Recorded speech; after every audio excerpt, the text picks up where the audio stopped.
Hello everyone, this is our third sample paper on mathematics. MCQ से start करते हैं। यहाँ पे दे रखा है हमारे पास एक पॉलिनोमियल है जिसमें अल्फा और बीटा इसके जीरोस दे रखे हैं। यहाँ पे कंडीशन अपने को दे रखा है इसका वैल्यू कितना होगा। सबसे पहले इस इक्वेशन में अगर देखें तो अल्फा प्लस बीटा अगर कैलकुलेट करते हैं तो हमारे पास आ जाता है 1 आ जा रहा है, और अल्फा इंटू बीटा की अगर बात करें तो हमारे पास -4 आता है। इस चीज़ को यहाँ पे सॉल्व अगर करेंगे तो सबसे पहले एलसीएम लेकर के सॉल्व करेंगे तो हमारे पास आ जाएगा ऊपर में alpha plus beta upon alpha into beta minus alpha beta, ये आएगा हमारे पास।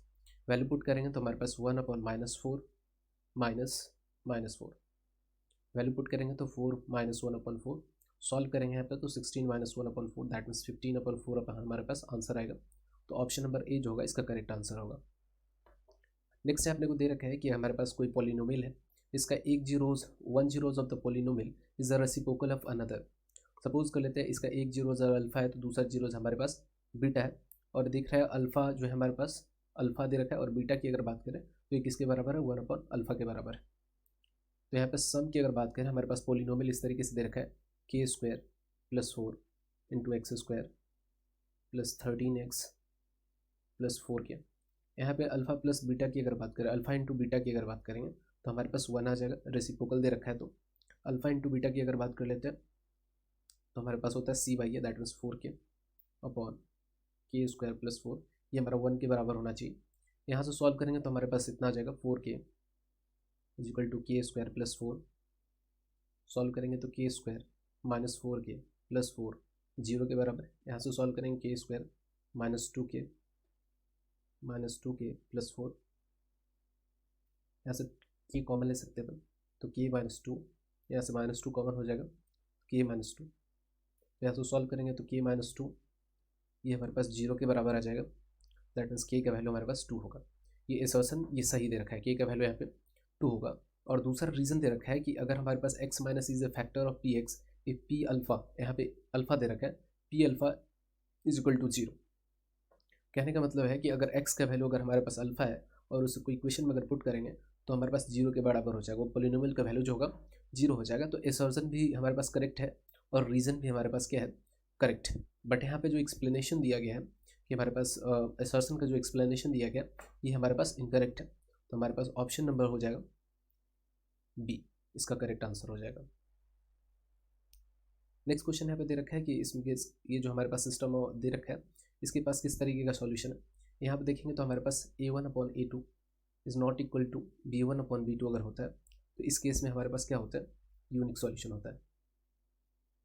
यूनिक सॉल्यूशन होता है अगर हमारे पास a1/a2 equals to b1/b2 equals to c1/c2 होता है, तो इस केस में हमारे पास इन्फिनिटली मेनी सॉल्यूशन होता है। वहीं अगर बात करें a1/a2 is equal to b1/b2 is not equal to c1/c2 होता है, इस केस में हमारे पास नो सॉल्यूशन होता है। तो यहाँ पे यही कंडीशन आप देखोगे चेक करके, तो हमारे पास दे रखा है x + 2y + 5 = 0, और यहाँ पे दे रखा है हमारे पास -3x -6y + 1 = 0। यहाँ पे चेक करेंगे तो -1/3 = -2/6 = 5/1। ये दोनों तो इक्वल है बट ये नॉट इक्वल है, that means condition number third satisfy हो रहा है। तो यहाँ पे कोई भी सॉल्यूशन नहीं होगा, ऑप्शन नंबर डी जो होगा करेक्ट आंसर हो जाएगा। यहाँ पे दे रखा है father age 6 times his son age. Suppose कर लेते हैं फादर का जो एज है वो x है हमारे पास, और उसके सन का एज जो है प्रेजेंट एज y। यहाँ पे दे रखा है परसेंटेज, यहाँ पे दे रखा है x और y में रिलेशन दे रखा है कि फादर का एज जो है सन के एज का क्या है 6 टाइम्स है, ये हमारे पास फर्स्ट है। अब बोल रखा है 4 ईयर हैंस, अभी से 4 साल बाद, अभी से 4 साल बाद की अगर बात करें तो सन का जो एज होगा y + 4 होगा, और फादर का जो एज होगा 4 साल बाद वो हो जाएगा x + 4। 4 साल बाद की अगर बात करें तो age of father will be 4 times of his son, मतलब x + 4 की अगर बात करें तो 4 टाइम क्या हो जाएगा सन के एज y + 4 का 4 टाइम्स। ये इक्वेशन 2 दे रखा है, यहाँ से सॉल्व करेंगे x + 4 = 4y + 16। x के वैल्यू यहाँ पे पुट करेंगे 6y + 4 = 4y + 16। यहाँ से हमारे पास 2y = हमारे पास आ जाएगा 12। y का वैल्यू हमारे पास 6, मतलब जो सन का एज रहा होगा वो 6 रहा होगा, तो फादर का एज कितना रहा होगा 36 रहा होगा। तो ऑप्शन नंबर सी जो होगा इसका करेक्ट आंसर होगा। इसमें बोल रखा है sum of zeros of a quadratic polynomial is equal to the product, यहाँ पे हमारे पास ये पॉलिनोमियल दे रखा है के x square plus 2x plus 3k, इसके पास दो हमारे पास जीरोज होंगे अल्फा बीटा, यहाँ पे बोल रखा है अल्फा प्लस बीटा जो है हमारे पास अल्फा इंटू बीटा के बराबर है, तो के का वैल्यू फाइंड करना है अपने को, कंडीशन बस सेटिस्फाई करा देना है। हमारे पास -2/k अल्फा प्लस बीटा का वैल्यू हो जाएगा -2/k, अल्फा इंटू बीटा की अगर बात करें तो हमारे पास 3 आ जाएगा, यहाँ से सॉल्व करेंगे तो -2/3 इक्वल्स टू के, that means option number D जो होगा इसका करेक्ट आंसर होगा। यहाँ पे असर्शन में दे रखा है कि x के जगह पे अपन -a/2 या a अगर पुट करते हैं तो ये क्वाड्रेटिक इक्वेशन हमारे पास सेटिस्फाई हो जाएगा। चेक करने पे आप a अगर पुट रखते हैं, यहाँ पे a पुट करते हैं तो 2a² plus a² minus a² is equal to 0, मतलब सेटिस्फाई नहीं हो रहा है, यहाँ से a² बच ही रहा है LHS में। इसी तरीके से अगर a/2 अगर पुट करेंगे तो हमारे पास कितना हो जाएगा 2 इंटू a²/4 हो जाएगा। नेक्स्ट हमारे पास a into minus a/2 minus a², यहाँ से सॉल्व करेंगे तो a²/2 बचेगा हमारे पास, यहाँ से solve minus a²/2 minus a² हमारे पास है, यहाँ पे भी सेटिस्फाई नहीं हो रहा है, LHS is equal to RHS, that means इस वर्सन हमारे पास रॉन्ग दे रखा है। बट रीज़न की अगर बात करें, अगर इस तरीके से क्वाड्रेटिक अगर हमारे पास इक्वेशन दे रखा है तो x जो रूट निकलेगा उसके लिए हम ये श्रीधराचार्य रूल यहाँ पे दे रखा है, ये करेक्ट है। तो इस वर्सन हमारे पास फॉल्स है बट रीज़न हमारे पास करेक्ट है, ऑप्शन नंबर डी जो होगा इसका करेक्ट आंसर हो जाएगा। यहाँ पर देखिए क्वेश्चन में दे रखा है हमारे पास फर्स्ट टर्म AP का 3.5 है और D हमारे पास 0 है, D अगर 0 होगा मतलब सेम टर्म हमारे पास रिपीट करेगा, तो 101 टर्म की अगर बात करें, A101 की अगर बात करें तो A+100D लिखेंगे, तो A का वैल्यू हमारे पास 3.5 है, D का वैल्यू हमारे पास 0 है, 0 पुट करेंगे दैट मीन्स A101 भी हमारे पास 3.5 होगा, जब कॉमन डिफरेंस 0 मतलब सेम टर्म रिपीट करता है, तो ऑप्शन नंबर बी होगा इसका करेक्ट आंसर होगा। The famous mathematician associated with the finding of sum of first 100 natural numbers, first 100 natural number का सम किसने सबसे पहले गॉस बताए थे, तो ऑप्शन नंबर सी जो होगा करेक्ट आंसर हो जाएगा। इन द गिवन ट्राइंगल, दो हमारे पास सिमिलर ट्राइंगल दे रखा है और यहाँ पे उनके साइड्स दे रखे हैं और दोनों ही ट्राइंगल में आप देखोगे तो एक एक साइड हमारे पास मिसिंग है, उन दोनों का सम पूछ रखा है। ये हमारे पास दे रखा है ABC, इसके बगल में जस्ट इस तरीके से ड्रॉ करेंगे तो हमारे पास हो जाएगा E, ये रहा D और ये रहा हमारे पास F। AB की अगर बात करें तो AB हमारे पास ED के बराबर होगा, BC हमारे पास DF के बराबर होगा और AC हमारे पास EF के बराबर होगा। तो यही रूल फॉलो करेंगे। सबसे पहले AB का वैल्यू अपने को 5 दे रखा है, इसी तरीके से DF की अगर बात करें तो DF अपना 15 दे रखा है, यहीं पे अगर बात करें AC अपना 7 है, AC अपना 7 है, DE अपना 12 है, DE की अगर बात करें तो ये अपने को 12 दे रखा है।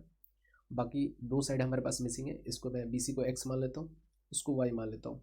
सबसे पहले रेशियो अगर ले लेंगे, अगर दोनों सिमिलर है तो साइड का रेशियो जो होगा हमेशा कांस्टेंट होता है। सिंपल से यहाँ पे लेंगे 5/x इज इक्वल टू हमारे पास कितना होना चाहिए 12/15, 3 चौके 12, 3 5 15, यहाँ से करेंगे तो हमारे पास x का वैल्यू 25/4 ये जो हमारे पास x का वैल्यू आ जाएगा। इसी तरीके से y का वैल्यू सॉल्व करेंगे, 5/7 यहाँ पे लेंगे तो हमारे पास इधर कितना हो जाएगा 12/y, y सॉल्व करेंगे तो हमारे पास आ जाएगा 84/5, इसको डेसिमल ले जाएंगे 16.8 और इसको अगर सॉल्व करेंगे 6 चौक 24, इतना आ जाएगा हमारे पास। यहाँ पे x + y अपने को निकाला, सम यहाँ पे बोल रखा है the sum of remaining sides of triangles, तो x + y की अगर बात करें तो हमारे पास कितना आ जाएगा 16.80 + 6.25, यहाँ पे देखिए तो 8 2 10 22 23 23.05, that means option number A जो होगा इसका करेक्ट आंसर हो जाएगा। यहाँ पे दे रखा है हमारे पास टेंजेंट दे रखा है QP, एक सर्कल है हमारे पास, ये रहा O पॉइंट और यहाँ से एक टेंजेंट इस तरीके से ड्रॉ किया गया।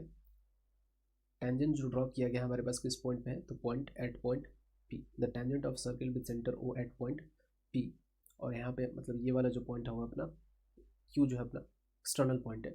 अब बोल रखा है OPQ हमारे पास आइसोसेलेस ट्राइंगल है, तो हमारे पास OQP फाइंड करने के लिए OQP दैट मीन्स ये एंगल अपने को फाइंड करना है। अगर ये टेंजेंट है दैट मीन्स ये हमारे पास 90 डिग्री होगा, अगर आइसोसेलेस ट्राइंगल अगर बोल रखा है दैट मीन्स ये वाला साइड इसके बराबर होगा तो ये वाला भी हमारे पास थीटा, तो थीटा का वैल्यू हमारे पास clearly 45 degree, that means option number B जो होगा इसका करेक्ट आंसर होगा। यहाँ पे साइन अल्फा 1/2 दे रखा है, इसका मतलब साइन अल्फा हमारे पास, अल्फा का वैल्यू हमारे पास कितना हो जाएगा 30 डिग्री हो जाएगा, और यहाँ पे कॉस बीटा का वैल्यू 1/2, मतलब बीटा हमारे पास 60 डिग्री, तो अल्फा प्लस बीटा हमारे पास पूछ रखा है कितना होगा, तो 90 डिग्री, ऑप्शन नंबर डी जो होगा करेक्ट आंसर होगा। एंगल ऑफ, यहाँ पे डिप्रेशन पूछा जा रहा है इस क्वेश्चन में। एंगल ऑफ डिप्रेशन ये हमारे पास हॉरिजन है, हॉरिजन से कितना हम नीचे देखते हैं, कोई ऑब्जर्वर है हमारे पास कितना नीचे ये देख रहा है, तो ये जो हमारे पास बन रहा है ये वाला लाइन और ये वाला पैरेलल है, दैट मीन्स यहाँ पे भी 60 डिग्री बनेगा, तो जो हमारे पास एंगल ऑफ डिप्रेशन है वो 60 डिग्री, ऑप्शन नंबर सी जो होगा करेक्ट आंसर होगा। यहाँ से पूछ रखा है area of a circle can inscribed in A square of side 6 centimetre है। एक सर्किल है हमारे पास जो कि एक स्क्वायर के अंदर इंस्क्राइब्ड है इस तरीके से, और इस स्क्वायर का साइड 6 सेंटीमीटर दे रखा है, तो पूछ रखा है सर्कल का एरिया क्या होगा। अगर देखा जाए तो डायमीटर इसका पूरा 6 दे रखा है, तो अगर डायमीटर हमारे पास 6 होता है तो एरिया ऑफ सर्कल की अगर बात करें तो हमारे पास होता है पाई डी स्क्वायर बाई 4 हो जाता है, पाई डी स्क्वायर बाई 4 ये होता है डायमीटर के टर्म में, तो पाई हो गया हमारे पास, डायमीटर 6 है, that means 36/4, that means 9 pi centimetre square जो होगा इसका करेक्ट ऑप्शन होगा, ऑप्शन नंबर डी जो होगा करेक्ट आंसर है। स्फेरिकल सेल दे रखा है, सबसे पहले अगर बात करें स्फेयर का वॉल्यूम की, तो स्फेयर का अगर रेडियस अगर दे रखा हो तो इसका वॉल्यूम होता है 4/3 पाई आर क्यूब होता है। अगर ये सेल दे रखा है मतलब अलग अलग रेडियस होगा इसके पास, तो अलग अलग रेडियस के लिए बड़े वाले रेडियस में से छोटे वाले रेडियस को घटाएंगे अपन, तो हमारे पास ऑप्शन नंबर डी जो होगा क्लियर यहाँ पे दिख रहा है, 4/3 वाला टर्म यहीं पे आ रहा है, डी जो होगा करेक्ट आंसर हो जाएगा। बाकी ऑप्शन ऐसे ही एलिमिनेट हो रहा है क्योंकि 3 किसी में नहीं मेंशन किया गया है। नेक्स्ट यहाँ पे the difference between mode and median is 24 and difference between, यहाँ पे पूछा गया मीडियन एंड मीन। यहाँ पे हम जानते हैं क्वेश्चन में दे रखा है mode minus median equals to 24, ये हमारे पास फर्स्ट दे रखा है, और एक जो अपने जानते हैं हमारे पास रिलेशन होता है 2 mean plus mode equals to 3 median. यहाँ पर सबसे पहले अपने को फाइंड क्या करना है, ये देखना है, पूछा गया है मीडियन माइनस मीन किसके बराबर होगा, ये हमसे पूछा गया। ऐसा लिख सकते हैं mode is equal to median plus 2 median minus 2 mean, just इस तरीके से अरेंज करके मीडियन को इस साइड ले आते हैं, मोड माइनस मीडियन, यहाँ से 2 कॉमन हो जाएगा इन दोनों में से, तो ये हमारे पास हो जाएगा मीडियन माइनस मीन, जो अपने को रिक्वायर्ड है फाइंड करना है। तो यहाँ पे मोड माइनस मीडियन का वैल्यू हमारे पास 24 दे रखा है, दैट मीन्स 24/2 जो होगा हमारे पास वो रिक्वायर्ड वैल्यू के बराबर हो जाएगा। मैं इसको थोड़ी देर के लिए अगर y कंसिडर करूँ तो y हमारे पास कितना आ रहा है 12, तो ऑप्शन नंबर ए जो होगा इसका करेक्ट आंसर हो जाएगा। यहाँ पे दे रखा है probability of getting bad egg in a lot of 400, मतलब टोटल हमारे पास एग्स 400 है, उसमें से कुछ प्रोबेबिलिटी दे रखा है डिफेक्टिव एग्स के, वो हमारे पास प्रोबेबिलिटी दे रखा है, प्रोबेबिलिटी ऑफ डिफेक्टिव एग्स हमारे पास दे रखा है 0.035। सपोज कर लेते हैं total number of defective egg हमारे पास x होगा, बैड एग्स x कंसिडर कर लेते हैं, तो x/400 हमारे पास किसके बराबर होना चाहिए 0.035। यहाँ से देखेंगे तो x इज इक्वल टू हमारे पास कितना होगा 35 × 400 अपॉन, इस तरीके से कर सकते हैं, 5 × 2 = 10, दो से यहाँ पे काटेंगे, that means total number of bad eggs की अगर बात करें तो हमारे पास टोटल लॉट में 14 अंडे जो होंगे वो डिफेक्टिव होंगे, तो ऑप्शन नंबर बी होगा इसका करेक्ट आंसर हो जाएगा। नेक्स्ट यहाँ पे डिस्टेंस अपने से पूछ रखा है, इनके बीच में डिस्टेंस क्या हो जाएगा। डिस्टेंस यहाँ पे सबसे पहले ये मैं मान लेता हूँ, ये हमारे पास x1 है, ये हमारे पास y1, ये हमारे पास x2, ये हमारे पास y2।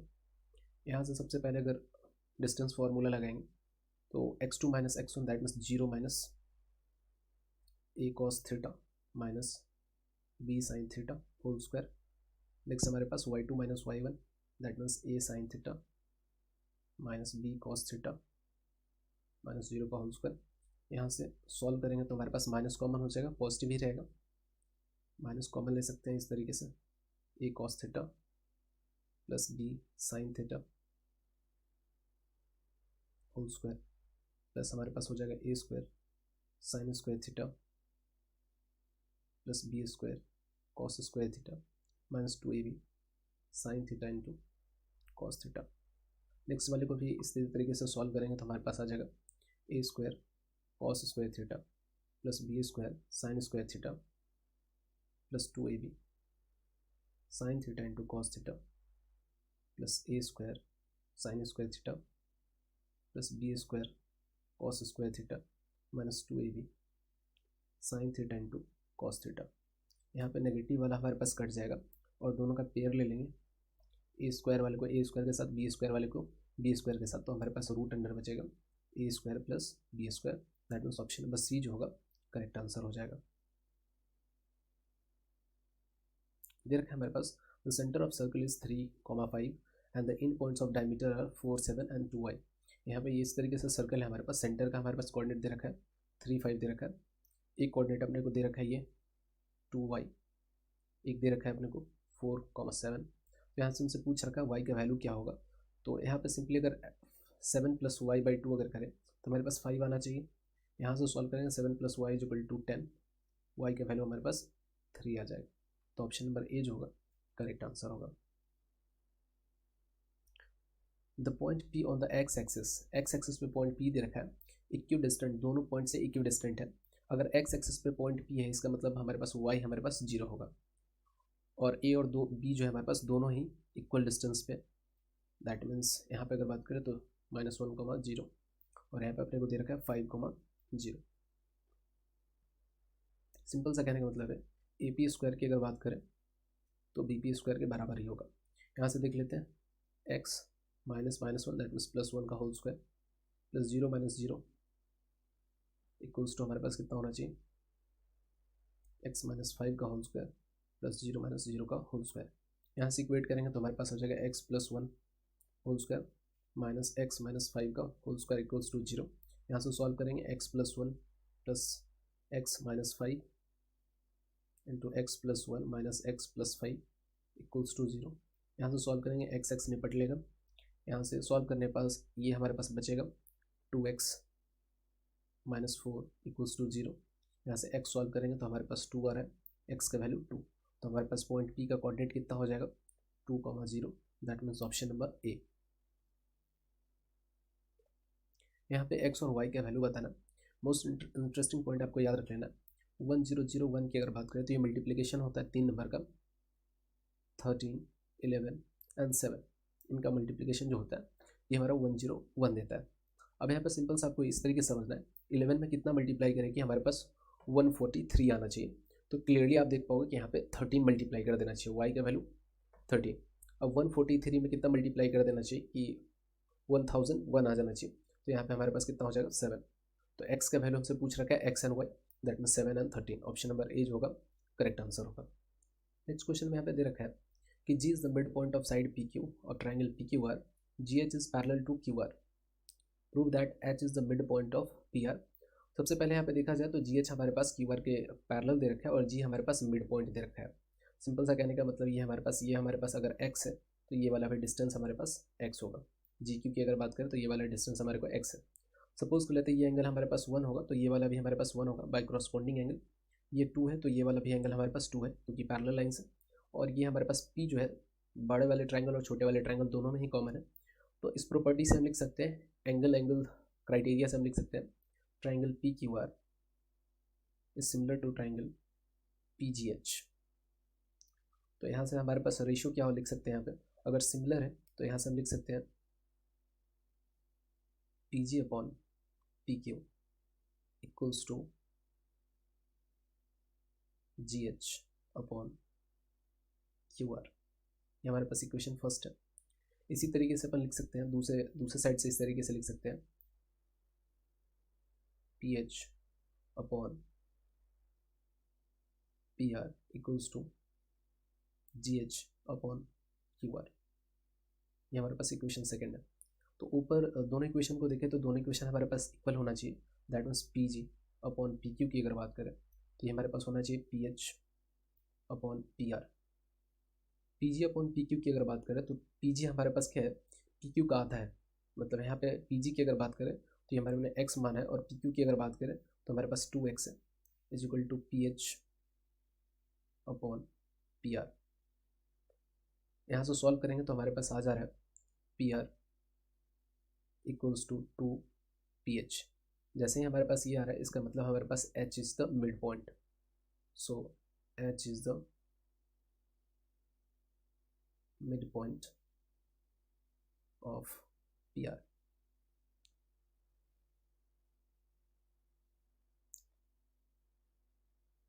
नेक्स्ट क्वेश्चन यहाँ पे दे रखा है, ओ दे रखा है सर्कल का सेंटर, एक्सटर्नल पॉइंट पी से हमारे पास पी टी और पी क्यू हमारे पास टेंजेंट है, और टी पी क्यू 70 डिग्री दे रखा है, टी आर क्यू फाइंड करना है, दैट मीन्स ये वाला एंगल अपने को फाइंड करना है। अब यहाँ पे रूल क्या लगता है हमारे पास, सिंपल सा ये होता है कि सेंटर से अगर कनेक्ट कर देते हैं, ये सेंटर से अगर कनेक्ट करते हैं तो ये हमारे पास 90 डिग्री 90 डिग्री एक क्वाड्रिलेटरल बन रहा है।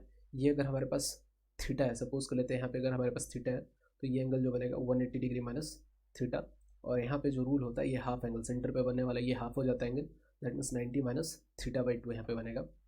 तो इसी तरीके से अपने को अगर थीटा का वैल्यू 70 डिग्री दे रखा है क्वेश्चन में, हमारे पास थीटा का वैल्यू हमारे पास 70 डिग्री दे रखा है, तो यहाँ पे बनने वाला जो एंगल होगा उसको लिख सकते हैं 90 minus 70 degree by 2, 90 minus 35 degree, तो हमारे पास टी आर क्यू जो होगा हमारे पास हो जाएगा 55 डिग्री। ये cos 45 की अगर बात करें तो 1/√2 होता है। sec 30 की अगर बात करें तो हमारे पास कितना हो जाएगा 2/√3। sec 60 की अगर बात करें तो हमारे पास हो जाएगा 2। यहाँ से सॉल्व करेंगे तो √3/2√2 1/2, सॉल्व करेंगे तो हमारे पास रिलेशन आ जाएगा √3 + √2/2√2, ये हमारे पास आंसर होगा। यहाँ पे अर्थमेटिक मीन निकालना है। अर्थमेटिक मीन का फॉर्मूला हमारे पास होता है x is equal to sigma F I X I upon sigma F I. यही फार्मूला का इस्तेमाल करेंगे, हमारे पास एफ आई और एक्स आई क्लियरली दे रखा है, दैट मीन्स ये हमारे पास 9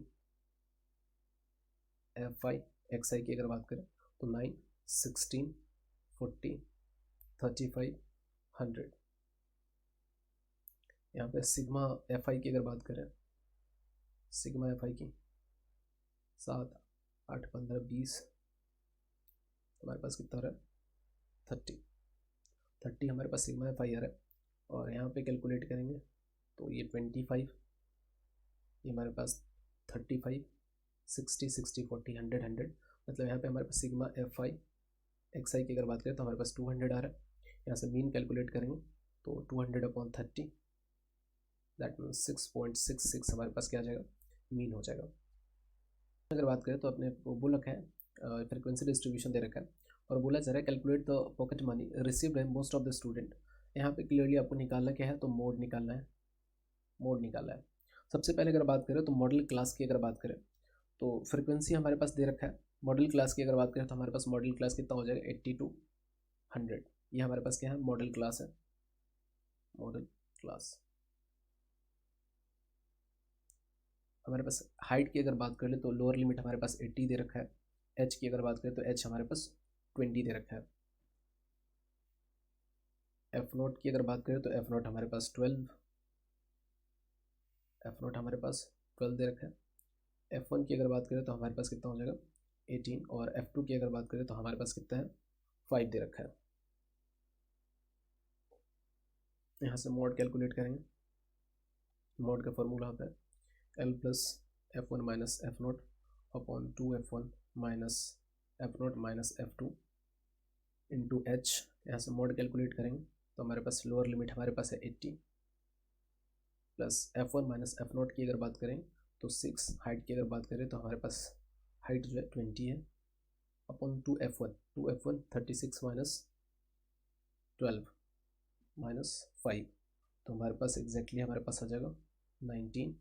तो मोड की अगर बात करें तो मोड हमारे पास 80, और ये हमारे पास होगा 120/19, डिवाइड करेंगे तो हमारे पास 6.3 के आसपास आ जाएगा। तो मोड की अगर बात करें तो मोड हमारे पास 86.3, तो हमारे पास पॉकेट मनी जो एवरेज पॉकेट मनी जो मिलता है वो क्या है 86 है हमारे पास, 86.3 हमारे पास जो होगा। रुपीज़ होगा, एवरेज हमारे पास मोस्ट ऑफ द स्टूडेंट को इतना पॉकेट मनी मिल रहा होगा। नेक्स्ट क्वेश्चन यहाँ पे बोला जा रहा है A and B are two positive integers such that least prime factor of A is 3 and least prime factor of B is 5। यहाँ पे क्लियरली देखा जा रहा है, यहाँ पे ए है हमारे पास और दूसरा हमारे पास बी है। ए और बी की अगर बात करें तो कहीं ना कहीं हमारे पास क्या होगा, ये लीस्ट प्राइम फैक्टर कहीं ना कहीं यहाँ पे हमारे पास 3, ए का जो दे रखा है 3 दे रखा है, फैक्टर 3 है हमारे पास, तो कहीं ना कहीं हमारे पास इसमें 2 नहीं आ रहा है, ये हमारे पास कैसा हो जाएगा, ऑड नंबर है, ये ऑड नंबर है। और बी में भी हमारे पास 5 है, प्राइम फैक्टर जो है 5 है, तो बी भी हमारे पास कैसा होगा, ऑड नंबर होगा। और यहाँ पे हम लोग पता है ऑड प्लस ऑड की अगर बात करें तो अपने को इवन नंबर मिलता है, आप कैलकुलेट कर सकते हो। 7 प्लस यहाँ पे अगर बात कर ले तो हमारे पास 3 है, 10 ऑड नंबर है, 10 आ रहा है जो कि इवन है। अगर इवन नंबर है तो सबसे इसका जो लीस्ट हमारे पास पूछा गया प्राइम फैक्टर क्या होगा, तो लीस्ट प्राइम फैक्टर हमारे पास 2 होगा, तो इसका आंसर जो होगा 2 हो जाएगा। यहाँ पे एग्जैक्टली दे रखा है सम ऑफ एम टर्म को दे रखा है एन के बराबर दे रखा है, और सम ऑफ एन टर्म जो दे रखा है अपने को एम के बराबर। तो सबसे पहले एस एम निकालते हैं, तो एन इज इक्वल टू क्या लिख सकते हैं, M by 2 A plus M minus 1 into D. इसको सॉल्व करेंगे तो हमारे पास आ जाएगा 2n is equal to 2ma plus M square D minus M D. ये हमारे पास इक्वेशन फर्स्ट है।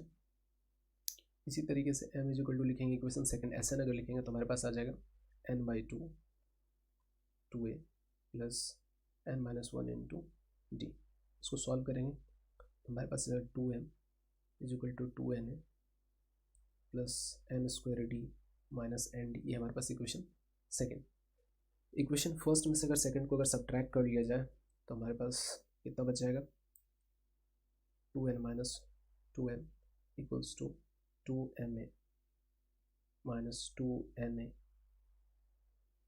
Plus M square D minus N square D minus M D plus N D. ये हमारे पास आ जाएगा। यहाँ से कॉमन अगर ले लेते हैं हमारे पास आ जाएगा इधर m प्लस एन बचेगा, यहाँ से हमारे पास 2 अगर कॉमन ले लिया जाए तो n माइनस एम, यहाँ से अपना 2a कॉमन ले लिया जाए तो हमारे पास m माइनस एन बच रहा है। यहाँ से d अगर इस तरीके से लिखा जाए तो m plus N into M minus N, यहाँ से d कॉमन ले लिया जाए, d कॉमन लेंगे तो हमारे पास बचेगा n माइनस एम। यहाँ से अपन सब्ट्रैक्ट करेंगे, यहाँ से हमारे पास m माइनस एन सब जगह कॉमन आ रहा है, तो यहाँ से -2 इस तरीके से लिख लेंगे तो हमारे पास आ जाएगा m minus N is equal to 2a m minus N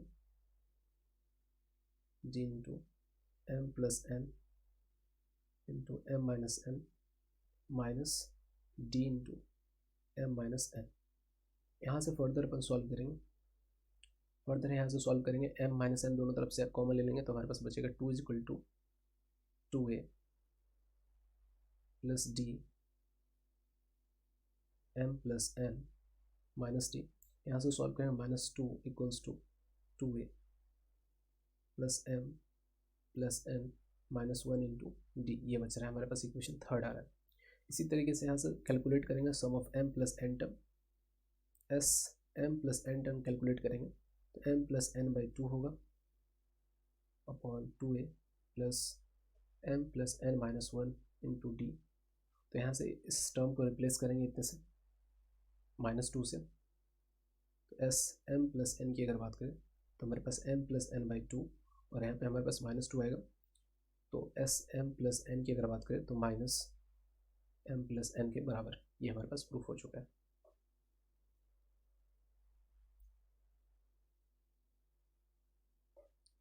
इस क्वेश्चन में अगर बात करें तो हमसे पूछा जा रहा है कि find the area of minor segment of a circle of radius 14 centimetre, तो सेंट्रल एंगल इज 60 डिग्री।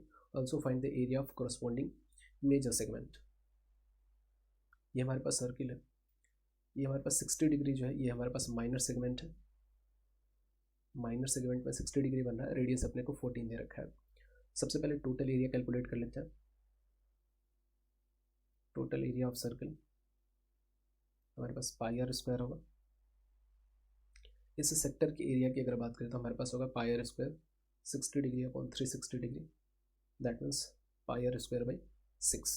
तो ये हमारे पास माइनर का आ रहा है, minor area of minor sector, area of minor sector. तो एरिया ऑफ मेजर सेक्टर कितना हो जाएगा,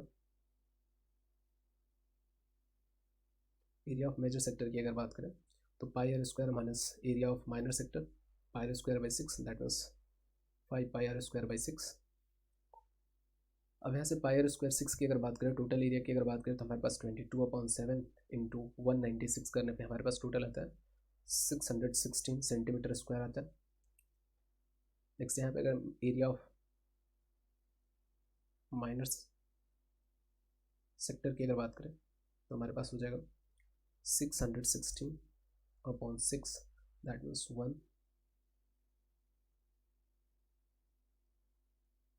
102.6 सेंटीमीटर स्क्वायर हो जाएगा। और एरिया ऑफ मेजर सेक्टर की अगर बात करें तो हमारे पास है 5 pi are square by 6, that means 5 into pi are square by 6, इस तरीके से लिख सकते हैं। दैट मीन्स 5 इंटू 102.6, यहाँ से मल्टीप्लाई करेंगे तो 0 10 13 513.0 सेंटीमीटर स्क्वायर हमारे पास मेजर सेक्टर का आ जाएगा। दैट मीन्स ये हमारे पास मेजर सेक्टर का है, ये हमारे पास जो आ रहा है माइनर सेक्टर का एरिया है। वो दे रखा है पी क्यू आर एक इक्विलेटरल ट्राइंगल है हमारे पास, जिसका साइड 8 सेंटीमीटर है। डी ई एफ हमारे पास दे रखा है, ये हमारे पास सेक्टर का पॉइंट्स है जहाँ पे एक कट कर है आर्क्स, और ये जो आर्क है ये जो बना रहा है इसका रेडियस की अगर बात करें, ये जो सेक्टर बन रहा है ये सारे 60 डिग्री इक्विलेटरल ट्राइंगल है, तो हमारे पास 60 डिग्री दे रखा है, 60 डिग्री। यहाँ पे रेडियस जो दे रखा है वो हमारे को 4 सेंटीमीटर दे रखा है, 4 सेंटीमीटर, और ये टोटल अपने को 8 सेंटीमीटर दे रखा है। यहाँ से पूछ रखा है ये जो हमारे पास बीच वाला शेडेड रीजन है इसका एरिया कितना होगा। तो एरिया ऑफ शेडेड रीजन की अगर बात करें तो किस तरीके से लिख सकते हैं, तो area of triangle P Q R minus 3 into area of sector, अगर कर ले एरिया ऑफ सेक्टर, तो हमारे पास ट्राइंगल पी क्यू आर की अगर बात करें √3/4a² minus pi are square by 2 होता है। ऐसे केस में 3 ट्राइंगल होता है, तो इन तीनों सेक्टर का एरिया निकालेंगे तो हमारे पास क्या होगा, सेमी सर्कल के बराबर ही आता है। तो ये हमारे पास क्या हो जाएगा, एरिया ऑफ शेडेड रीजन। यहाँ से कैलकुलेट करेंगे तो 3/4 इंटू हमारे पास हो जाएगा 64 माइनस 16/2 पाई। यहाँ से कैलकुलेट करेंगे तो हमारे पास आ जाएगा 16√3 माइनस 8 पाई। वैल्यू पुट करेंगे 16 into 1.73 minus 8 into 3.14 upon calculation हमारे पास जो रिजल्ट आ जाता है वो आ जाता है 27.68 माइनस यहाँ पे मल्टीप्लिकेशन करते हैं 25.12 आता है। सब्ट्रैक्ट करेंगे हमारे पास 2.56 सेंटीमीटर स्क्वायर जो हमारे पास शेडेड रीजन का एरिया हो जाएगा। नेक्स्ट यहाँ पे पूछ रखा है, हमारे पास दे रखा है फ्रीक्वेंसी डिस्ट्रीब्यूशन, यहाँ पे पूछ रखा है mean daily expenditure. Mean daily expenditure की अगर बात करें तो हमारे पास दे रखा है, सबसे पहले एक्स आई अपन कैलकुलेट करेंगे, एफ आई अपने को दे रखा है। एक्स आई की अगर बात करें तो अपने पास दे रखा है, सबसे first upper limit plus lower limit by 2, इस तरीके से करेंगे तो हमारे पास आ जाएगा 125, फिर हमारे पास आ जाएगा 175, फिर कैलकुलेट करेंगे तो 225, नेक्स्ट हमारे पास आ जाएगा 275, और अल्टीमेटली हमारे पास 375। एफ आई की अगर बात करें तो अपने पास दे रखा है 4, 5, 12, 2 एंड 2।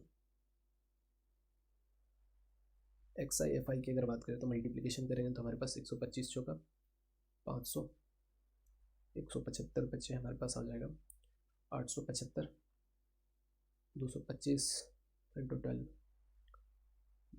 24 2700, 275 इंटू 2 हमारे पास आ जाएगा 550, 375 इंटू 2 325 यहाँ पे होगा, 325 इंटू 2 हमारे पास आ जाएगा 650। अब यहाँ पे एडिशन अगर करेंगे तो हमारे पास आ जाएगा सिग्मा एफ आई अगर कैलकुलेट करें तो ये हमारे पास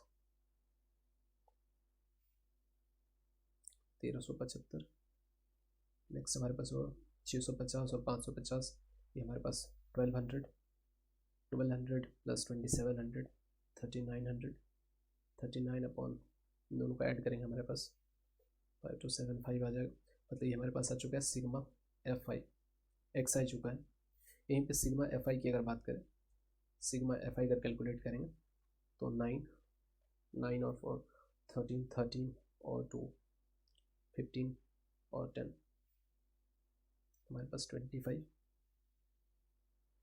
यहाँ पे मीन के फॉर्मूले की अगर बात करें तो मीन हमारे पास होता है sigma F I X I upon sigma F I.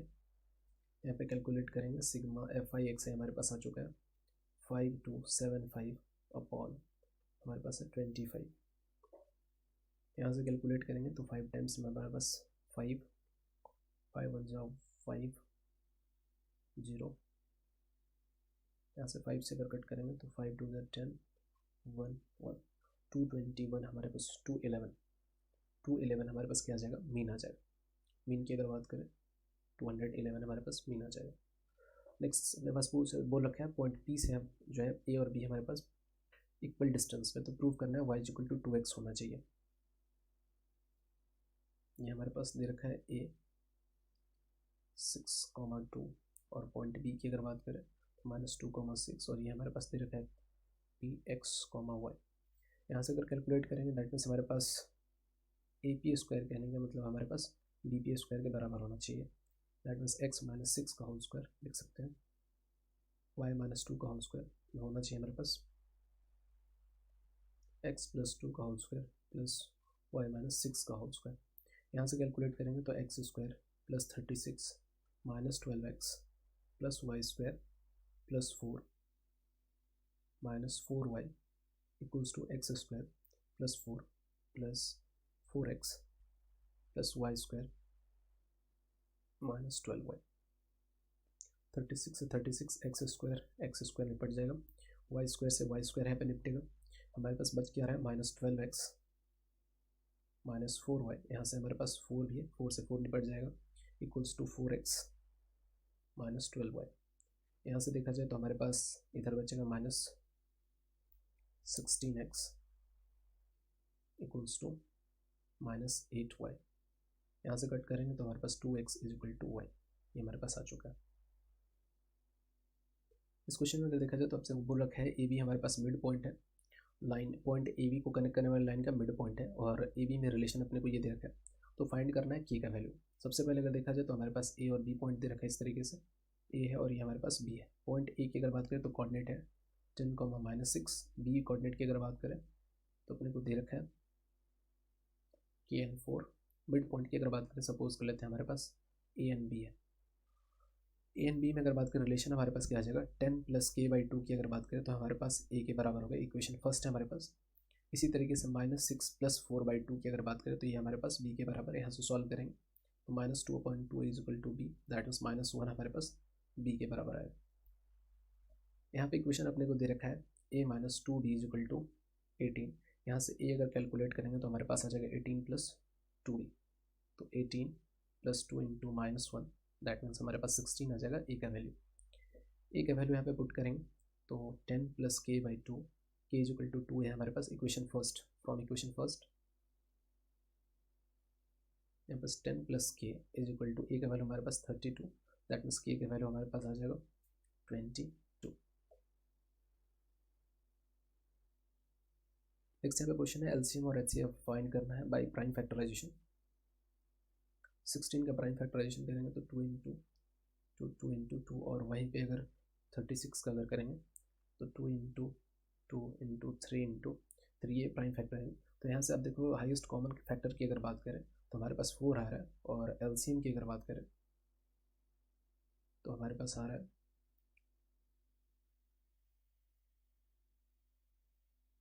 144। Multiply करेंगे तो हमारे पास कितना आ रहा है 144 आ रहा है। नेक्स्ट क्वेश्चन की अगर बात करें तो नेक्स्ट क्वेश्चन में अपने को दे रखा है कि दो हमारे पास पर्सन है, दोनों कंट्रीब्यूट करते हैं कुछ सम अमाउंट है हमारे पास मनी का। यहाँ पे बोला जा रहा है ए और बी में, मैं ए मानूंगा कि ये एक्स कंट्रीब्यूट कर रहा है, ये हमारे पास वाई कंट्रीब्यूट कर रहा है। दोनों का सम अपने को 1500 दे रखा है और साथ साथ एक कंडीशन दे रखा है कि A was RS100 less than that of B, A जो है बी से 100 कम है, दैट मीन्स वाई माइनस अगर एक्स की अगर बात करें तो ये अपने पास 100 दे रखा है। दो इक्वेशन अपने को दे रखा है। इन दोनों को सॉल्व करना है। ये इक्वेशन फर्स्ट है हमारे पास, इक्वेशन सेकेंड है, ग्राफिकली इसको सॉल्व करना है। यहाँ पे डायरेक्ट अगर सॉल्व करें तो हमारे पास आ जाएगा 2y equal to 1600, that means y का वैल्यू हमारे पास 800, तो x का वैल्यू हमारे पास कितना आ जाएगा 700 आ जाएगा।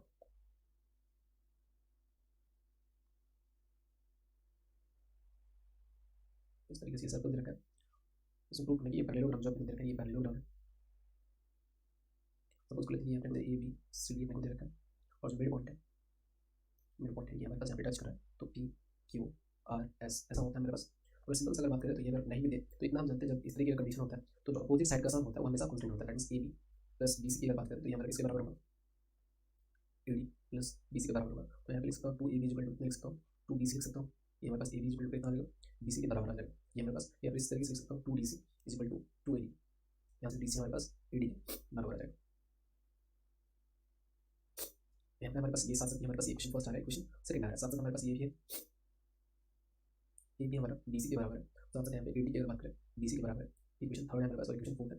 इन चारों इक्वेशन से देखा जाए अगर कवर करें चारों इक्वेशन तो हमारे पास ये रिजल्ट आएगा ab equal to bc equal to cd equal to ad, चारों साइड हमारे पास बराबर आ चुका है। साथ साथ अगर बात करें तो एक दूसरे के पैरेलल है, तो ये जो हमारे पास बन रहा है फिगर ये हमारे पास क्या रहेगा, रोम्बस कहलाएगा। नेक्स्ट क्वेश्चन हम देखते हैं, from the top of the 7 metre high building the angle elevation of top of tower is 60 degree and depression to its foot is 7 metre high building is 45, determine the height of the tower. यहाँ पे एक हमारे पास ये tower दे रखा है, ये 7 metre high building दे रखा है, 7 मीटर हाई बिल्डिंग दे रखा है। यहाँ से इसके टॉप को दिखा जा रहा है, टॉप को ये एंगल बन रहा है 60 डिग्री, और यहाँ पे डिप्रेशन की अगर बात करें तो ये डिप्रेशन जो बन रहा है हमारे पास 45 डिग्री का बन रहा है। दैट मींस ये डिस्टेंस अगर मैं डी कंसीडर करता हूँ तो डी हमारे पास 7 आ जाएगा। आइसोसेलेस ट्रायंगल का फॉर्मेशन यहाँ हो रहा है, तो ये वाला लेंथ हमारे पास 7 होगा। तो यहाँ पे मान लेते हैं कि ये कितना हाइट हमारे पास x है, नीचे वाला हमारे पास ये तो 7 नहीं रखा है। यहाँ पे x की अगर बात करें x अपॉन 7 की अगर बात करें तो 10 60 हम लगा सकते हैं, तो x की अगर बात करें 7√3 आ जाएगा हमारे पास। तो हाइट ऑफ टावर की अगर बात करें तो हाइट ऑफ टावर हमारे पास ये है, हाइट ऑफ टावर की अगर बात करें हमारे पास 7 मीटर प्लस 7√3 मीटर, 7 1 प्लस √3 7 1.7 मतलब 2.7 9 18.9 मीटर इसका जो होगा टावर की लेंथ जो हमारे पास 18.9 मीटर हो जाएगा।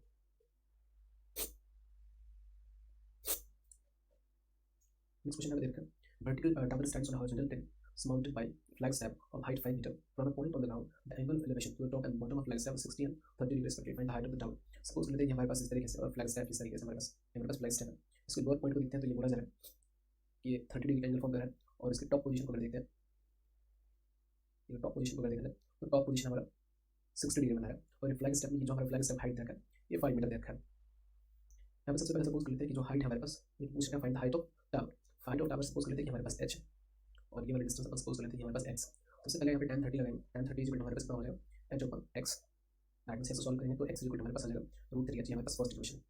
दोनों तरफ √3 से मल्टीप्लाई कर देंगे इसमें, तो √x equal to √3x equal to हो जाएगा हमारे पास 3h इक्वेशन फर्स्ट है। बड़े वाले में लगाएंगे हमारे पास tan 60 लगाएंगे, tan 60 डिग्री की बात करें तो हमारे पास परपेंडिकुलर हो जाएगा h + 5 upon x।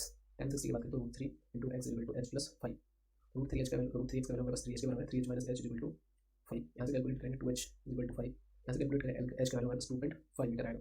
That means h का वैल्यू हमारे पास 2.5 मीटर आ चुका है। विद फ्लैगस्टैफ अगर बात करें टोटल हमारे पास हाइट कितना होगा तो 7.5 मीटर की टोटल हो जाएगा। नेक्स्ट क्वेश्चन पे बोला है water is flowing at the rate of 15 km/h through a cylindrical pipe of diameter 14 centimetre in P model pond whose length is 50 metre long and 44 metre wide. यहाँ पे सबसे पहले देखना है कि जो लेंथ इस तरीके के क्वेश्चन में जब भी दे रखा होता है स्पीड, तो ये हमारे पास सिलिंड्रिकल पाइप है, इसका जो लेंथ होगा वो क्या हो जाएगा, velocity into time v into t, ये हमारे पास हो जाएगा, ये लेंथ हो जाएगा। डायमीटर मेरे को दे रखा है, रेडियस दे रखा है, और बोला जा रहा है इससे पानी गिर करके कहाँ से आ रहा है, तो ये क्यूबॉइडल टैंक में जा रहा है, क्यूबॉइडल टैंक इस तरीके से कलेक्ट हो रहा है। इसका दे रखा है लेंथ की अगर बात करें तो लेंथ अपने को दे रखा है 50 मीटर, डेप्थ की अगर बात करें तो 44 मीटर दे रखा है, और हाइट इसका दे रखा है 21 सेंटीमीटर, दैट मींस 21/100 मीटर। तो जब इस तरीके का क्वेश्चन देता है तो यहाँ पे वॉल्यूम को क्या करना है, इक्वेट करना है। वॉल्यूम इक्वेट करेंगे तो हमारे पास सबसे पहले यहाँ पे स्पीड जो देखा है स्पीड को मीटर पर सेकंड में कन्वर्ट करेंगे। तो वॉल्यूम की अगर बात करें, वॉल्यूम यहाँ पे लिख सकते हैं volume of cylinder equal to volume हमारे पास क्या होना चाहिए, क्यूबॉइड होना चाहिए। यहाँ से इसी कॉन्सेप्ट के समझ में वॉल्यूम ऑफ सिलेंडर की अगर बात करें तो पाई r स्क्वायर h होता है, पाई r स्क्वायर यहाँ पे डायमीटर दे रखा है, मतलब d स्क्वायर बाई कितना हो जाएगा हमारे पास 2 हो जाएगा।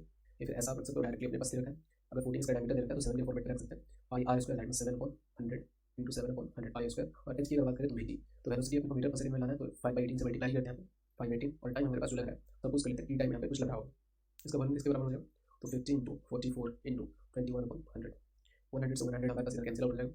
यहाँ से सॉल्व करेंगे तो हमारे पास आ जाएगा हमारे पास 22/7 × 7 × 7 इंटू 15 इंटू 5/18 इंटू टी जो हमारे पास हो जाएगा 50 इंटू 44 इंटू 21। यहाँ से करेंगे तो 7 से 7 हमारे पास कैंसिल आउट होगा। दैट मीन्स यहाँ पे 22 इंटू 3 से काटेंगे 5 टाइम्स में, 3 से हमारे पास 6 टाइम 25/6 इंटू टी, ये हमारे पास होना चाहिए 50 इंटू 44 इंटू 21। 22 से 44 को कट करेंगे 2 टाइम्स हो जाएगा, तो हमारे पास टाइम की बात करें तो टाइम हमारे पास हो जाएगा 50 इंटू 21 इंटू 2 इंटू 6/25 25 टू 50, हमारे पास टाइम की बात करें 24 इंटू 21 सेकेंड्स। टाइम यहाँ पे कैलकुलेट करेंगे तो हमारे पास आ जाएगा 24 and 48, दैट मीन्स 504 सेकेंड्स। मतलब टोटल अपने को कितना चाहिए जो प्रोवाइडेड टाइम हमारे पास इस पॉइंट को भरने के लिए समय जो चाहिए हमारे पास 504 सेकेंड्स की रिक्वायरमेंट होगी इस पॉइंट को भरने के लिए।